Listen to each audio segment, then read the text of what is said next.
아브라함에게 전해진 복음은 과연 무엇일까? 이 땅을 살아가는 나는 과연 그 수천 년 전 아브라함을 찾아오셔서 그를 부르시고 그의 인생을 빚어가시는 하나님의 이 아름다운 믿음의 역사를 통하여 나는 어떤 교훈을 발견할 수 있을까? 여러분 안에 소망이 있기를 축복합니다. 그리고 그 소망 안에 하나님의 은혜가 머물게 되기를 축복합니다. 아브라함의 삶이 본격적으로 시작되는 창세기 12장 1절은 이렇게 시작합니다. 여호와께서 아브라함에게 이르시되. 모든 역사는요, 하나님이 찾아오심으로 시작됩니다. 근데 창세기 12장 1절에서 하나님이 아브라함을 찾아오신 이 모습은 첫 번째 모습이 아니었죠. 지난 시간에 함께 살펴보았습니다. 하나님은 이미 갈대아 우르에서 아브라함을 찾아오셨어요. 그리고 그를 약속의 땅 가나안으로 떠나라 명령하셨습니다. 그래서 아브라함이 그 아버지 데라와 그 조카 롯과 함께 갈대아 우르를 떠나 가나안 땅으로 향했죠. 그러나 그들이 머문 곳은 가나안 땅이 아니라 하란이었습니다. 창세기 11장의 마지막은 이렇게 그 장면을 우리에게 소개해 줍니다. 데라가 그 아들 아브라함과 하란의 아들인 그의 손자 롯과 그의 며느리 아브라함의 아내 사레를 데리고 갈대아인의 우르를 떠나 가나안 땅으로 가고자 하더니 하란에 이르러 거기 거류하였으며 데라는 나이가 205세가 되어 하란에서 죽었더라. 그리고 나서 12장 1절이 여호와께서 아브라함에게 이르시되 이렇게 시작되는 것입니다. 여러분, 이 두 장면, 이 두 말씀을 비교해서 보면 선명하게 드러나는 차이가 있습니다. 11장의 마지막과 12장의 첫 출발은 주어가 바뀌었죠. 11장의 마지막의 주어는 누굽니까? 데라예요.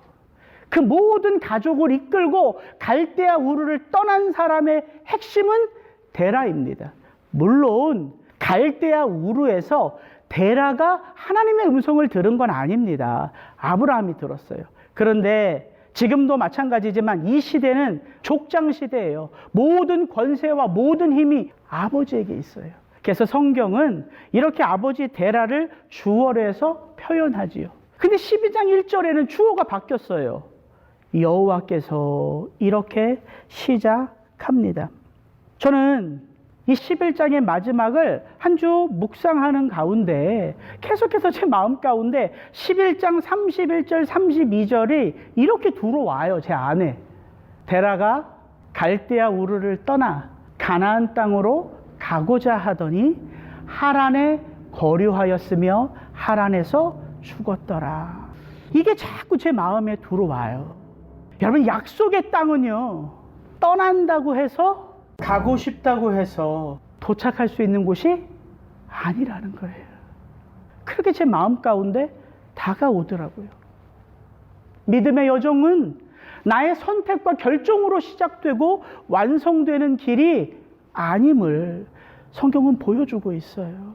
그러므로 구원의 여정의 첫걸음은 언제나 내 인생 가운데 찾아오신 여호와의 부르심으로 시작되는 것입니다. 하나님은 더 이상 전진하지 못하고 하란에 머물러 있는 아브라함에게 언제 찾아왔어요? 그 아버지 데라가 그곳에서 죽었을 때예요. 하나님의 부르심은요, 언제나 정확합니다. 우리를 찾아오셔서 우리에게 말씀하시는 하나님의 그 타이밍은요, 언제나 완전합니다. 하나님은 알았어요. 다시 아브라함을 부르면 이제는 반응하겠구나. 아브라함에게 있어서 데라라는 존재는 어떤 존재였을까요? 그의 일평생 그늘이 되어주는 아버지였습니다. 그 갈대아 우르에서 우상을 조각해서 파는 이 집안이 아브라함에게 선포된 낯선 여호와의 말씀을 듣고 그 아버지를 설득했을 때에 데라는 아브라함을 믿어주었던 아버지였어요.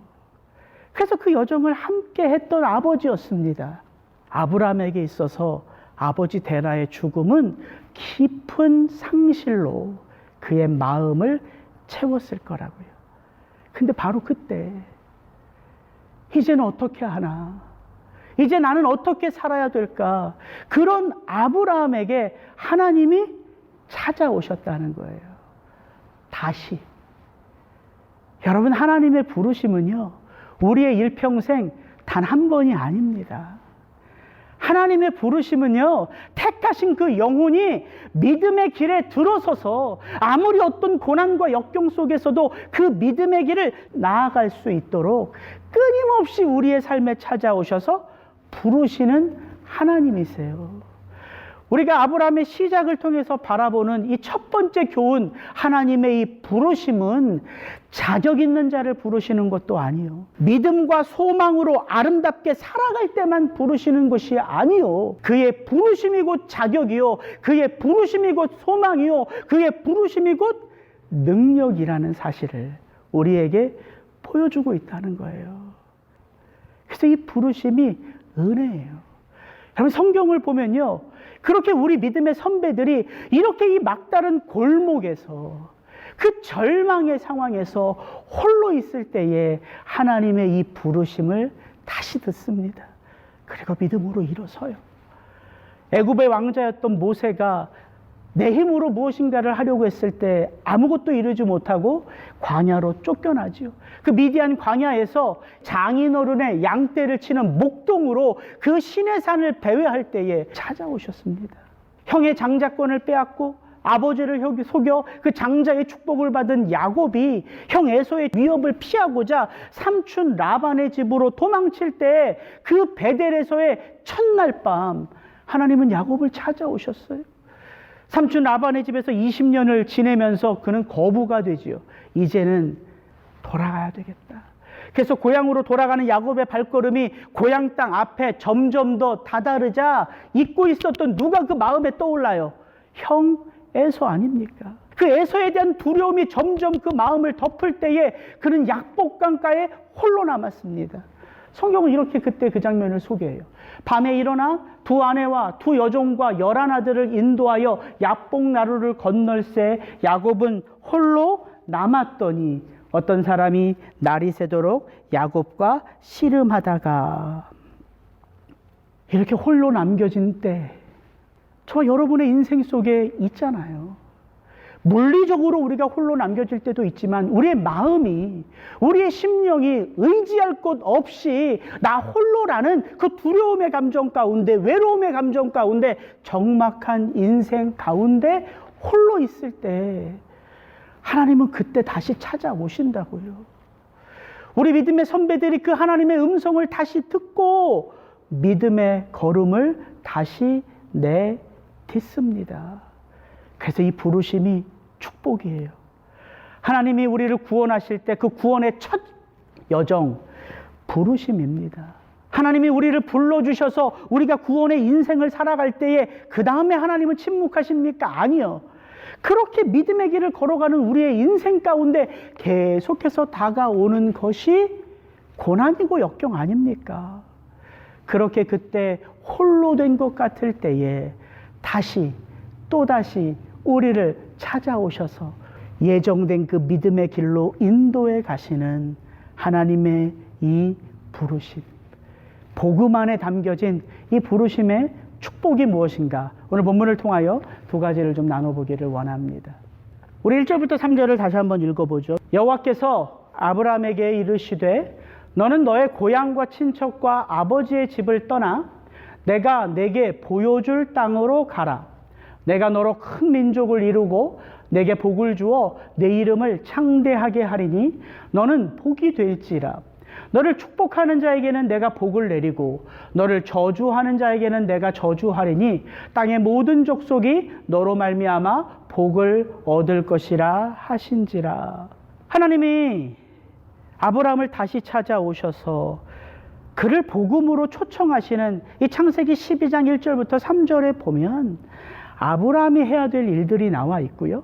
그렇게 그 말씀 앞에 순종할 때에 하나님이 해주실 축복이 나와 있습니다. 그래서 두 가지의 내용이 담겨져 있어요. 하나님이 아브라함에게 명령하신 명령은 무엇입니까? 너는 떠나라 이거예요. 동사는 하나예요. 떠나라. work. 내가 내게 보여줄 땅으로 가라. 이거 하나예요, 하나.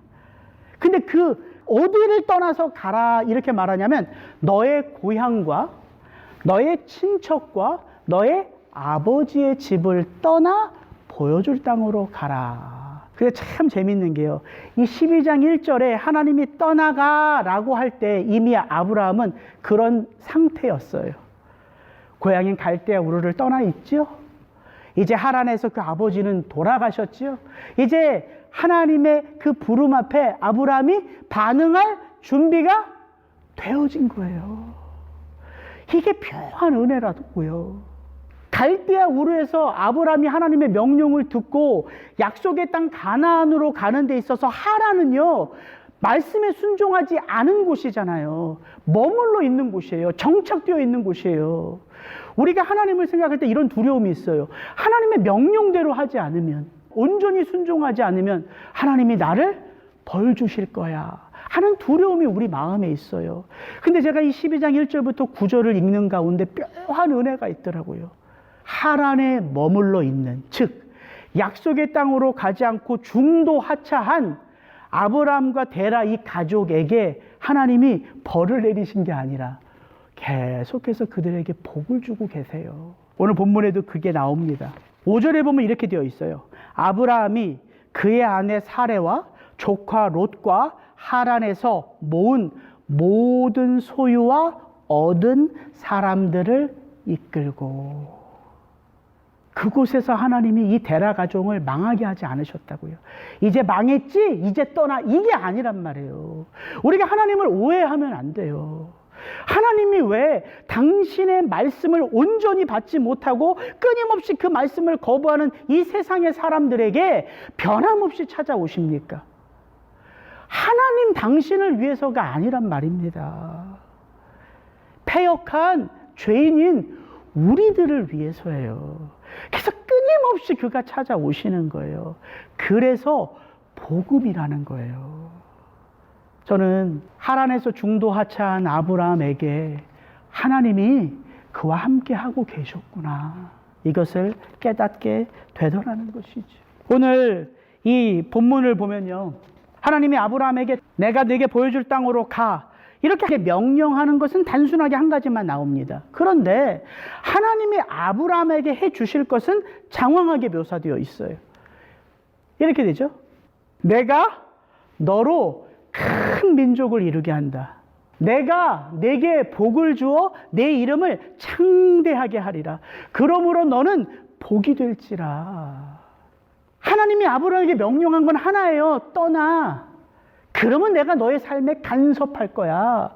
네가 그렇게 순종하면 나는 너로 창대하게 하고 복을 주고 내 이름을 거룩하게 하여 이 온 땅이 너로 말미암아 복을 받게 할 거야. 결코 복음은요, 하나님을 위한 것이 아니라고요. 우리를 위한 것이라고요. 그래서 복음이 주는 축복, 첫 번째로 나누고 싶은 건 뭐냐면, 우리에게 이 복음 안에서 새로운 삶, 새로운 길이 열린다는 거예요. 복음은요, 그 복음을 받아들이고 예수 그리스도를 받아들인 하나님의 백성들에게 새로운 인생, 새로운 길을 열어줍니다. 근데 여러분, 오해하시면 안 돼요. 예수 믿고 나서 내가 다른 일을 하기 때문에 새로운 삶, 새로운 길이다. 아니라는 거예요, 그런 게. 예수 믿고 나서 나의 삶 가운데 지금과는 전혀 다른 상황이 펼쳐지니까 새로운 삶이고 새로운 길이다. 그런 거 아니라는 거예요. 예수 믿고 나서 그 차이가 내가 이전에 만났던 사람이 아닌 다른 사람을 만났기 때문에 새로운 삶, 새로운 길이 아니라는 거예요. 여러분, 처음 예수님을 만났을 때를 한번 생각해 보세요. 예수를 인격적으로 만나 그 복음의 감격과 기쁨을 여러분 안에 새겼을 때 여러분이 다른 사람이 됩니까? 아니에요. 여전히 나예요. 내가 다른 일을 하는 것도 아니요. 내가 다른 사람을 만나는 것도 아니요. 내게 다른 상황이 펼쳐지는 것도 아니요. 모든 게 다 똑같아요. 그런데 왜 다른 삶이요, 다른 길이냐 하면 바로 이것 때문이에요. 새로운 관계가 시작되었기 때문입니다. 하나님과 내가 하나가 되어지는 관계. 그리스도 예수와 내가 유니온 오브 크라이스트, 하나가 되는 관계. 이게 하나가 되는 관계가 새롭게 시작되니까 새로운 삶이, 새로운 길이 우리의 인생 가운데 펼쳐지는 거예요. 당연하지 않습니까? 이전에 내가 주인 되었던 삶에서 이제는 그리스도 예수가 내 안에 들어와 나의 삶에 마이 롤드가 되는, 마이 세이비어가 되는, 주인이 되는 그 삶이 바로 구원이에요. 여러분, 구원은 다른 것이 아니라 하나님이 우리 속에 들어와 우리 마음의 중심에 자리매김하는 것이 구원입니다. 구원은 다른 것이 아니라 그 전능하신 하나님을 나의 삶의 일상에서 동행하는 축복을 우리가 누리는 게 구원이라고요. 근데 오늘 본문을 보니까 하나님과 나라는 관계만을 하나님이 말씀하지 않고 내가 내 이름을 창대하게 할 거야. 내가 너를 복을 줄 거야. 그래서 내 이름이 온 세상에 거룩하게 될 거야. 위대하게 될 거야. 이렇게만 말씀하지 않고 하나님이 어떤 말씀을 주시냐면 너는 복이 될지라 이렇게 말씀하세요. 형우가 너 나의 말에 순종하고 내 아들이 되면 내가 너에게 한없는 축복을 선물해 줄 거야. 이렇게 말씀하시는 게 아니라 복이 되리라 말씀하시는 거예요. 여러분, 하나님 아버지는요, 출장을 간 아버지가 자기 딸에게 출장 갔다 돌아오면서 하나 가득의 선물을 안겨다 주는 아버지가 아니에요. 하나님은 우리에게 찾아오셔서 내 인생의 방향이 잘못됐어. 너 이리로 가야 돼. 너 저리로 가야 돼. 이렇게 우리가 가야 할 길을 알려주는 메신저가 아니에요. 하나님이 우리의 삶에 들어오셔서 우리로 하나님과 함께하는 복이 되게 하신다고요. 그래서 이런 축복이 이어지는 거예요. 내가 너를 축복하는 자에게 복을 내리고 내가 너를 저주하는 자를 저주하리니 땅의 모든 족속이 누구로 말미암아? 아브라함 너로 말미암아 복을 얻을 것이니라. 땅의 모든 족속이 누구로 말미암아 복을 받아요? 아브라함으로 말미암아 복을 받아요. 이게 이루어졌잖아요. 아브라함의 신 그리스도 예수를 통해 땅의 모든 족속이 구원을 얻을 수 있는 길이 열렸잖아요. 근데 이 축복 안에는요, 하나의 문장이 감추어져 있습니다. 땅의 모든 족속은요, 아브라함을 통해서 복을 누려요. 그런데 아브라함은 누구를 통해서 복을 누려요? 하나님으로 말미암아요. 여러분, 이게 복이에요. 성경에서 말하는 복이란 하나님으로 말미암아 살아가는 삶, 그게 복입니다. 그래서 하나님과 나, 이 관계가 아니라 하나님과 세상이 나로 인하여 묶여지는 관계가 우리 안에 들어왔다는 거예요. 그래서 우리가 이 땅을 살아가면서 이 세상 속에서 하나님의 영광을 드러내는 존재가 되는 거죠. 천국은 그래서 천국 가서 누리는 게 아니라요, 이 땅에서 누리는 것으로부터 시작되는 거예요. 예수 믿는 자가 이 땅에서 천국을 누릴 때 예수 믿지 않는 자가 예수 믿는 자의 삶을 통해서 뭘 보게 돼요? 하나님이 함께하는 삶을 보게 되는 거예요. 그래서 새로운 삶, 새로운 가치관, 새로운 길이 열려지는 거죠. 그래서 오늘 여러분이 이 새로운 관계 속에서 임하는 복이 어떤 복인지를 여러분 분명하게 알고 돌아가시게 되기를 축복합니다. 성경에서 복이라는 단어를 쓸 때 두 가지를 많이 써요. 바라크라는 단어와요, 아슈레라는 단어입니다. 이 아슈레는 어디에 나오냐면 시편 1편 1절. 복 있는 사람은 악인들의 꾀를 따르지 아니하고 오만한 자의 자리에 앉지 아니하고, 여기서 복 있는 사람은 이게 아슈레예요. 그래서 이 아슈레라는 단어는 지금 하나님과 함께 하고 있는 상태를 말하는 단어예요. 복이 있는 상태, 하나님이 축복하는 그 상태, 이게 아슈레입니다. 그럼 바라크란 단어는 뭐냐면 말 그대로 복을 주다, 복을 빌다, 축복을 받다, 이 모든 단어가 바라크라는 단어예요. 이 단어가 성경에 엄청 많이 쓰이는데요, 창세기 1장부터 나옵니다. 두 군데만 좀 살펴볼게요. 제일 먼저 나오는 게 어디 나오냐면 창세기 1장 21절 22절입니다. 제가 한번 읽겠습니다. 하나님이 큰 바다 짐승들과 물에서 번성하여 움직이는 모든 생물을 그 종류대로, 날개 있는 모든 새를 그 종류대로 창조하시니 하나님이 보시기에 좋았더라. 하나님이 그들에게 바라크, 복을 주시며 이르시되 생육하고 번성하여 여러 바닷물에 충만하라, 새들도 땅에 번성하라 하시니라. 그리고 두 번째 나오는 단어가 우리를 향한 하나님의 축복입니다.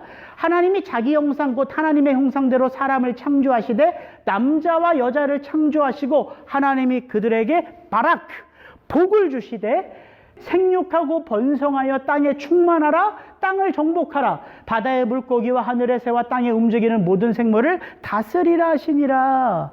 이 두 문장을 보면요, 하나님이 주시는 복이 무엇인지가 잘 나와 있어요. 이 땅에 하나님의 손으로 빚어진 모든 생명체가 하나님으로부터 복을 받는데요, 그 복이 어떻게 표현돼요? 생육하고 번성하여 땅에 충만한 것으로 표현된다고요. 새가요, 하늘을 나르는 게 복이에요. 물고기가요, 바다를 헤엄치는 게 복이에요. 하나님의 형상대로 지음받은 사람이요, 이 땅에서 생육하고 번성하는 게 복이에요. 그 말은 다른 말로 하면 성경이 말하는 복이란 뭐냐면 하나님의 창조의 목적대로 살아가는 것, 하나님의 뜻대로 살아가는 것, 이것이 복이라고요. 그 복이 어려운 게 아니죠. 그래서 이 바라크라는 단어는요, 형통함이라는 단어와 연결되어져 있어요. 성경에서요, 형통하다, 무엇이 형통하다 계속해서 성경이 표현하냐면요, 하나님이 함께 하심으로 형통한 삶을 살았다. 이게 요셉의 인생이에요.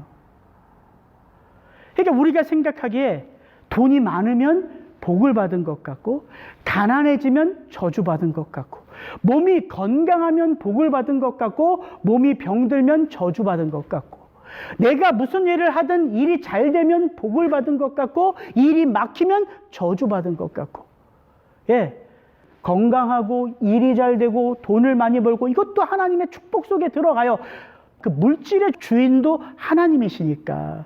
근데 성경이 말하는 복은요, 삶의 평안함, 삶의 질을 말하는 게 아니라 하나님의 뜻대로 살아가게 되는 것이 복이란 말이에요. 이 복이 어떻게 깨졌어요? 생육하고 번성하고 충만해야 될 인간이 죽을 운명이 되어 이 땅을 살아가게 돼요. 왜요? 하나님의 뜻대로, 하나님의 말씀대로 순종하지 않았기 때문이에요. 창세기 3장부터 11장까지 이 인류의 핵심은 죄의 관영함이다. 왜? 하나님의 뜻에 순종하지 않았기 때문에. 근데 하나님이요, 아브라함을 찾아와서 부르세요. 어떻게? 너의 인생이 나의 말에 순종함으로 나와 동행하자. 그래서 여러분, 부자일 때 하나님의 복으로 살아가는 삶이 있습니다. 근데요, 가난할 때 하나님의 복을 누리며 살아가는 삶이 있는 거예요. 건강할 때 하나님의 뜻을 이루어내는 삶이 있는 거예요. 그런데 병들 때에도 내 인생 저주받은 인생이야가 아니라 그 병든 그 삶의 자리에서 하나님의 복을 누리며 살아가는 길이 있다는 거예요. 일이 잘 풀릴 때 하나님의 영광을 드러내는 복된 삶이 있는 거고요. 인생의 길이 막혔을 때 하나님의 복을 누리며 살아가는 삶이 있다는 거죠. 그래서 성경은요, 이 복된 삶을 항상 우리의 삶의 자리에서 표현해요. 그래서 복음은 우리로 살게 하는 거예요. 살게. 무슨 일을 하든지 마음을 다하여 죽게 하듯 하고 사람에게 하듯 하지 말라. 무슨 일을 하든지예요. 어떤 상황 속에 있든지예요. 이는 기업의 상을 죽게 받을 줄 아나니 너는 주 그리스도를 섬기느니라. 오직 너희는 그리스도의 복음에 합당하게 생활하라. 복음은 귀로 듣고 눈으로 보는 게 아님을 알 수 있죠. 복음은 우리의 삶을 살아내게 함으로 우리의 삶이 하나님을 닮아가도록 우리의 인격을 빚어간다고요. 그래서 우리가 어떤 상황, 어떤 환경 속에서도 하나님의 뜻대로 살아가게 하는 것, 이것이 복된 삶이라고요. 그래서 이 히브리어 바라크라는 단어를 보니까 이게 참 멋진 단어더라고요. 복을 받다, 축복하다, 이 뜻만 있는 게 아니에요. 이 바라크라는 단어의 두 번째 뜻이 뭔지 아세요? 엎드리다예요. 엎드리다. 세 번째 뜻이 뭔지 아세요? 경배하다예요. 기가 막히지 않아요? 우리가 내가 하나님의 복을 받은 사람이야, 이런 마음만 있으면 우리는 어떤 때에도 그 복을 빼앗기지 않을 수 있다고요. 어떻게 할 때? 하나님 앞에 엎드릴 때, 가난할 때, 몸에 질병이 생겼을 때, 문제가 생겼을 때, 내 인생 저주받은 인생이야가 아니라 하나님 앞에 엎드리면 하나님이 그 삶의 자리, 그 삶의 환경에서 하나님의 자녀되는 축복의 삶으로 그 인생을 이끌어 가신다고요. 이게 히브리어의 바라크라는 단어예요. 복을 받는 삶. 여러분, 하나님과의 관계가 복음 안에서 이렇게 우리의 삶을 주장한다고요.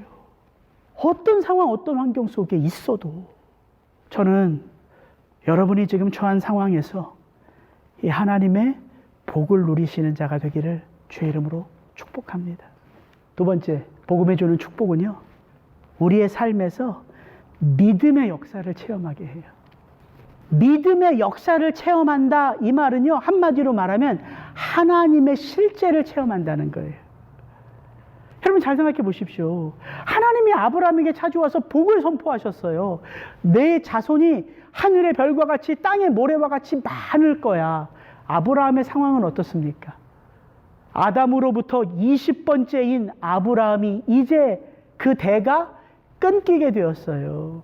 지난주에 나눴잖아요. 사라는 잉태하지 못하더라. 불임이에요. 이제 아버지 데라가 죽고 아브라함이 그 하나님의 말씀을 붙잡고, 왜? 4절에 여호와의 말씀을 쫓아 갖고 나오거든요. 이제 아브라함이 그 말씀을 붙들고 이제 가나안 땅으로 들어갔어요. 가나안 땅에 들어간 아브라함은 어떤 존재예요? 낯선 땅에서 온 나그네예요. 이방인이에요. 근데 하나님이 그 아브라함에게 나타나서 내가 밟고 있는 이 모든 땅을 주리라. 아브라함은 일평생이요, 그 가나안 땅에 막벨라 굴 한 평만 소유했어요. 그리고 거기에 묻혔어요. 그 땅 아무것도 아브라함이 소유한 땅이 없어요. 그러니까 아브라함이 지금 입장에서 하나님이 선포한 말씀은 이성으로, 지성으로, 경험으로 받는 말씀입니까? 오직 믿음으로 받는 말씀입니까? 오직 믿음으로 받는 말씀이에요. 여러분, 이게 축복입니다. 우리가 복음 안에서 그 하나님의 초대를 받아들이고 우리가 예수 그리스도를 우리의 마음의 심령에 모시면 이제 우리의 삶 속에서 어떤 삶이 시작되냐면 말씀을 쫓아가는 믿음의 삶이 시작돼요. 그 말씀은 이성으로 이해하는 게 아닙니다. 그 하나님은 우리의 전 인격으로 받아들이는 하나님이 되는 거예요. 믿음으로 살 때. 부끄럽지만 오늘 이 땅에서 신앙생활하는 모든 성도들이 이 믿음, 이건 쌍방향 믿음입니다. 하나님이 우리를 불러주시고 믿어주시는 믿음, 그 믿음에 반응하는 하나님을 향한 우리의 믿음, 이 쌍방향의 믿음을 온전히 체험하며 신앙생활하는 사람이 다 할까요? 그렇게 생각하지 않아요. 교회를 다니고 신앙생활을 한다고 해도 하나님을 향한 믿음은 있을지 모르지만 우리를 믿어주고 우리의 인격을 빚어가시는 우리를 향한 하나님의 이 믿음은 전혀 체험하지 못하고 경험하지 못한 채 그 하나님을 오해하면서 신앙생활하는 사람이 많을 수 있다는 거죠. 하물며 목사라도. 한경진 목사님 은퇴하시고 이 남한산성인가요? 밑에서 방 한 칸 얻어서 홀로 사실 때 후배 목사님들이 찾아가서 목사님, 저희들에게 조언 한마디 좀 해주십시오. 그럴 때 한경진 목사님이 말했다는 거 아닙니까? 목사님들 예수 잘 믿으십시오. 더 이상 할 말 없습니다. 돌아가십시오. 그게 자꾸 마음에 새겨져요. 예수를 잘 믿는 것, 그 우리의 선택과 의지와 결정만으로 되는 것 아니에요. 하나님이 우리를 붙들어 주실 때. 그래서 이 부르심을 통하여 우리는 믿음의 길을 걸어가며 하나님을 체험하게 되는 것입니다. 저는 여러분의 인생 속에서 지금 주어진 이 삶의 자리에서 믿음으로 하나님께 반응하게 되시기를 주의 이름으로 축복합니다. 그래서 오늘 창세기 12장 1절부터 9절까지 아브라함의 모습 속에 드러나는 건 하나밖에 없습니다. 7절, 8절. 여호와께서 아브라함에게 나타나 이르시되 내가 이 땅을 내 자손에게 주리라 하신지라 자기에게 나타나신 여호와께 그가 그곳에서 무엇을 쌓고 제단을 쌓고 거기서 베델 동쪽 산으로 옮겨 장막을 치니 서쪽은 베델이요 동쪽은 아이라 그가 그곳에서 여호와께 제단을 쌓고 여호와의 이름을 부르더니 이게 쌍방향 믿음인 것은 하나님이 아브라함에게 이 놀라운 축복으로 그를 찾아와 부르셨을 때에 아브라함은 그 놀라운 축복을 받고 그 말씀 앞에 자신의 삶을 의탁했는데 그 의탁한 아브라함의 삶의 모습을 성경은 한 단어로 표현하고 있다고요. 그가 제단을 쌓았더라. 갈대아 우르에서 아브라함이 제단 쌓았다는 이야기 없습니다. 하란에서 아브라함이 제단 쌓았다는 이야기 없습니다. 그가 말씀을 쫓아 떠날 때 비로소 그의 삶에서 하나님과 더불어 함께하는 삶인 것을 그가 체험했던 거예요. 그래서 이 가나안 땅에 가득한 가나안 원주민들, 그들이 섬겼던 그 우상이 가득한 그 땅에서 아브라함은 요동하지 않고 여호와의 이름을 부르고 여호와 앞에 예배함으로 나는 누구에게 속한 자다? 하나님께 속한 자임을 그의 삶에서 드러냈다는 것이죠. 저는 여러분이 또 제가 이 땅을 살아가면서 특별히 힘들고 어려울 때 홀로 남겨질 때 바로 그 자리가 하나님을 예배해야 될 제단을 쌓을 자리인 것을 체험하며 살아내시기를 주의 이름으로 축복합니다. 같이 기도하겠습니다.